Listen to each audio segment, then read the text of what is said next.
میڈسٹینڈ اپنی بیماری کو سمجھیے۔ السلام علیکم خواتین حضرات، پروفیسر عزیز الرحمان میڈسٹینڈ اپنی بیماری کو سمجھیے کی طرف سے آج ہم بات کرنے جا رہے ہیں ایک کنڈیشن کے بارے میں جس کو بولتے ہیں پی یو او۔ پی یو او سے کیا بنتا ہے؟ پائریکسیا آف ان نون اوریجن یا پائریکسیا آف انسرٹن اوریجن، یعنی پائریکسیا ہوتا ہے بخار، انسرٹن اوریجن یا ان نون اوریجن یعنی بخار پتہ نہیں چل رہا کس وجہ سے ہے۔ لیکن اس کی ڈیفینیشن میں صرف اتنا ہی کافی نہیں، ساتھ میں یہ بھی شامل ہے کہ ایسا بخار جو کہ 3 ہفتوں سے چل رہا ہے تقریباً، یہ اس کی جو ڈیوریشن کی ریکوائرمنٹ ہے یہ بدلتی رہتی ہے۔ جو روایتی اس کی ڈیفینیشن ہے اس میں یہ ہے کہ 3 ہفتے سے مریض آ رہا ہے آپ کے پاس بار بار ٹیسٹ کرا کے، تو اس کے باوجود کوئی ڈیفینٹ وجہ نہیں ملی۔ اس کو ایف یو او بھی کہتے ہیں، fever of unknown origin بھی کہتے ہیں، اور پائریکسیا آف ان نون اوریجن بھی کہتے ہیں۔ یہ ہم تب لیبل لگاتے ہیں کسی مریض کو بخار تو ہے اور بخار کنفرمڈ ہے، اس کو صرف فیلنگ نہیں، تھرمامیٹر کے مطابق اس کو ٹیمپریچر ہے ایٹ لیسٹ 100.4 یا اس سے بھی زیادہ ہے بخار، صرف 99 کو پائریکسیا آف ان نون اوریجن میں شامل نہیں کرتے، کیونکہ وہ کئی دفعہ صرف گرمی سے یہ ٹیمپریچر ویریشن ہو سکتا ہے۔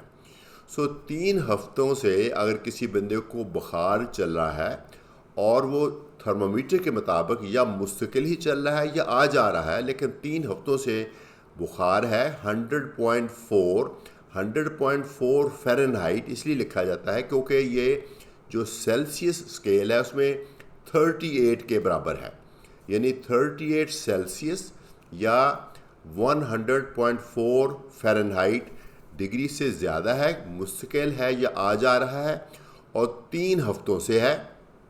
اور ان 3 ہفتوں میں جو ہم نے روٹین میں ٹیسٹ کراتے ہیں، جس میں بلڈ ٹیسٹ ہے، یورین ٹیسٹ ہے، ایکس رے ٹیسٹ ہے، پیٹ کا الٹرا ساؤنڈ ہے، یہ ٹائیفائڈ کا ٹیسٹ ہے، یہ روٹین کے جو ٹیسٹ ہیں یا تو یہ مکمل طور پر نارمل ہیں یا پھر کسی نتیجے کے اوپر نہیں پہنچ رہے، یعنی تھوڑی بہت خرابیاں آ رہی ہیں اس کے اندر لیکن کوئی واضح طور پہ آپ کو تشخیص نہیں مل رہی۔ یعنی جیسے کسی کی ای ایس آر زیادہ آتی ہے تو وہ ایک ایب نارملٹی تو ہے، لیکن وہ یہ نہیں بتاتی کہ ایگزیکٹلی کون سی بیماری ہے۔ تو یہ ہے تو اس کی ڈیفینیشن۔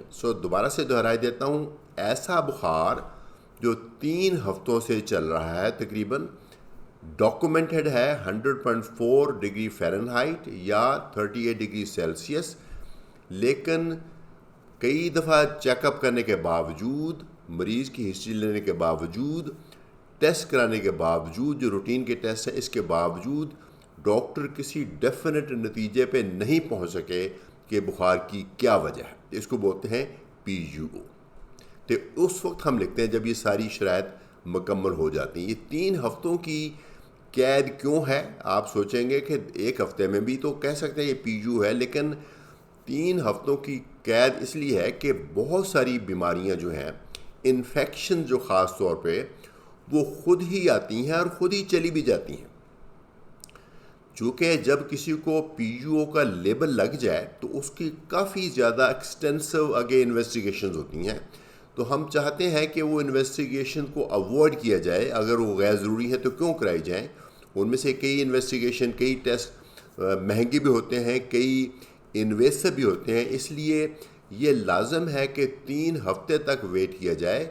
یا تو بیماری خود ہی ختم ہو جائے گی یا بیماری اپنے آپ کو اناؤنس کر دے گی کہ میں یہ ہوں، تب تک کوئی نہ کوئی ٹیسٹ بتا دے گا، یا پھر اگر دونوں میں سے کوئی چیز نہیں پوری ہوتی تو پھر ہم اس کو پی یو او کہہ کے اس کے مطابق اس کے فردر ٹیسٹ کراتے ہیں۔